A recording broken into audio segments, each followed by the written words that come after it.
average person with an opioid addiction, 7, 8, 9 times encounters with treatment before things start. It's that onion, you peel off different levels, and finally you get to that point where you make the turn. If you're lucky enough to be alive with the fentanyl that's out there today, which is the scary thing. Tim Cheney is an advisory board member and education chair of the Substance Abuse Services Commission in the state of Maine. Cheney is also founder of ENSO Recovery, an outpatient treatment program that specializes in medication-assisted treatment of opioid use disorders in Westbrook and Sanford, Maine. Utilizing a treatment approach rooted in the harm reduction philosophy, ENSO provides mobile, free naloxone and syringe exchange services. In partnership with the City of Portland Department of Public Health, the Portland and Sanford Police Departments, the Cumberland County Drug Court, and the correctional institutions in both Kennebec and York counties. My recovery journey sort of started, or the whole landscape, because it is a continuum. And there's, today's peacock can be tomorrow's feather duster. So I started using it at a very young age, and I started going into rehabs when I was 14 and a half years of age, was my first rehab. And I started living in the streets shortly after 15 years of age, and became a heroin addict, and and had quite the illustrious career in that area. So I was in a lot of different institutions between when I was a child and I had a TBI. So I had a couple of behavioral things with a TBI, but afterwards I had 42 different behavioral treatment admissions, whether it be concept TCs like Daytop or all the different modalities, etc. So it was a long journey till I came into abstinence-based recovery. But I spent 13 years on methadone maintenance, and I never went to high school. I worked my way through college, mostly in the combat zone, working security at night, making sure the ladies of the night paid for the room every time they came in, because there wasn't a parking meter upstairs. And that's how I worked my way through college. And then I went to work afterwards as sort of the token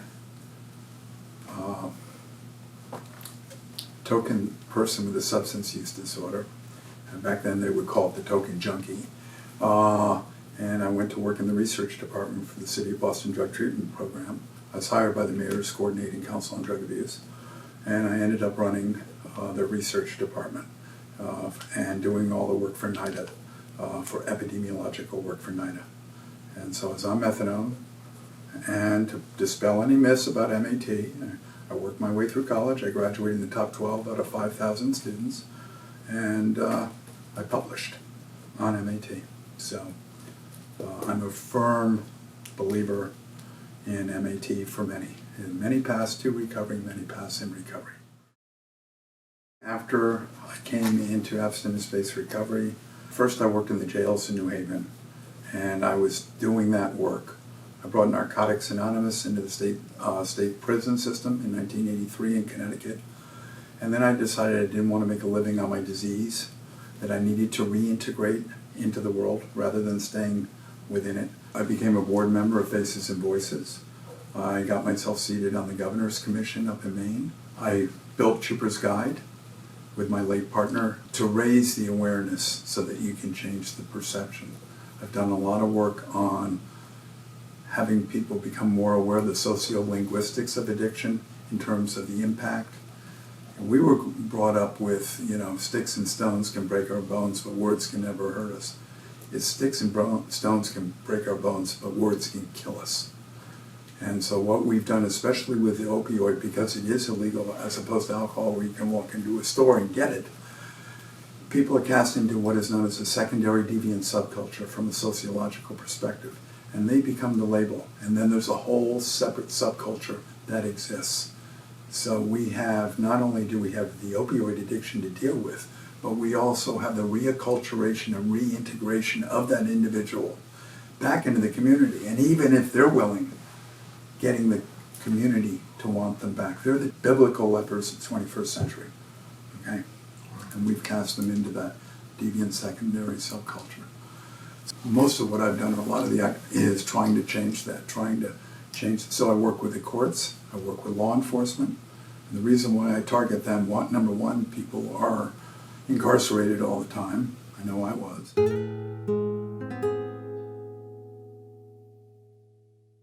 There are two types of social controls. One is formal and one is informal social controls. The informal are parental, school, church. Those don't have any control anymore. Okay? Parents, they're both working, less social controls. School, if you send a kid to the principal's office, you get sued, etc. And the church has lost much of its credibility. So who do we have then? Then we have the form of social controls, and that's the officers of law. So they're the ones responsible for conveying and enforcing the moral code of society. So what do we need to do to change that? We need to change the enforcers' understanding of what that is, how they perceive it, and that's what I've been focusing on. So we've done a tremendous amount of work up in Maine with the DAs, with the judges, with the corrections folks, sheriffs, police departments, etc. And we're running MAT programs in 3 jails with a 1-year continuum of care, with recovery housing, MAT, clinics on the outside to provide a variety of clinical and case management services. And we're not doing 28-day spin dry treatment. We understand that even a year isn't enough. Okay? Ideally, we'd have 18 months to 2 years on this. But at least I have it funded on grants for a year. So we're in 3 different jails, and that's how we're trying to make a difference. And we're the first ones, I think, that has a 1-year continuum of care in the country. I know some people are doing it, like in Rhode Island, they're doing a great job, but I don't think there's a 1-year continuum of care. And so the company that I own brought in a CCAR recovery coach trainer, and we developed, in conjunction with the chief of police, a curriculum for first responders. And so what it is, it's an abbreviated, not a full week training. It's a 1-day, really intensive training for police officers. When they stop you, turning it into an intervention, understanding stages of change, understanding motivational interviewing, things like that, understanding the neuroscience behind an addictive disorder, so that we could get them to see it through a different lens. So we train the people in the jails, the COs that we work with, we train the police, etc. We're all on the same side, okay? And it's just people's lens need to be widened a little bit so that they view it differently. And so far it's been, they've been our greatest allies in the state of Maine. They've been wonderful, wonderful. If you could rubber stamp yourself in 50 states, could this be done everywhere? Everywhere. And Maine is an interesting state. It's very provincial. So you have the Kurds, the Sunnis, and the Shiites, depending on where you are in Maine. So there are all these different ideological or cultural bases in Maine. And some of them are very, very, very temperance movement, right-wing, etc. We have both sides. And we've been able to pull it together in the state of Maine. So now all the counties are all talking and working together. We all have a common objective, and we are collaborating and creating policies, procedures, and then action plans to implement these things. So we're making it happen up there. I think it can be done anywhere as long as you have the people who are capable of doing it. It's not impossible. Awesome. And I think it's going to happen. Yeah. Yeah. Well, change is coming. Change is happening, not just coming. Yeah. It is happening. Yeah. Well, obviously, by what you're doing in the state of Maine. Thank you. Really? And it's my lifelong dream, and I'm very grateful that I had the resources from what I did in the business world to be able to do this. Yes. Because it's not a money deal. Right. It's a mission deal. Yeah. And I think a lot of the industry needs to get back and realize that first and foremost, it's the mission that counts, saving lives. Right. It's not about the money, it's about the mission. The money may come, may not, depending. Yeah. But that's not what this whole thing is about. And that's where we got derailed.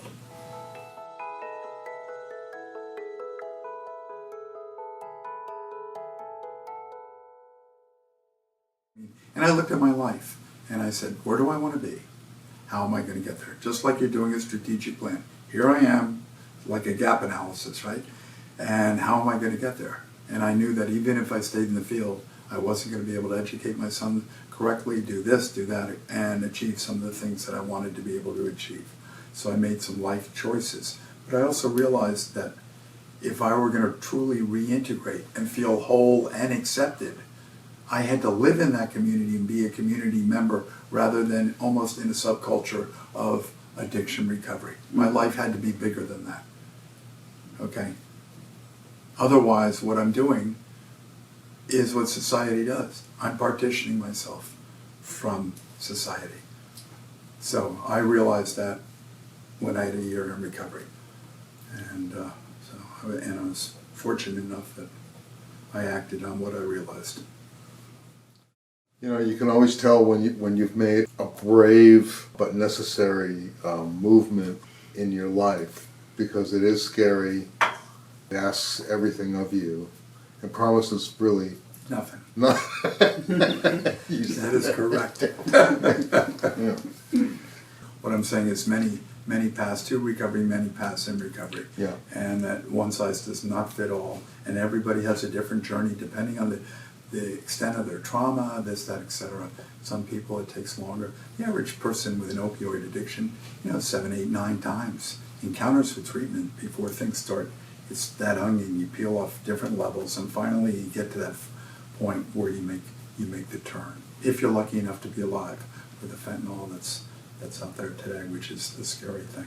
To me, my understanding of addiction, other than the epigenetics that go along with it, it's a manifestation, okay? It's a maladaptive behavior. It's a coping mechanism.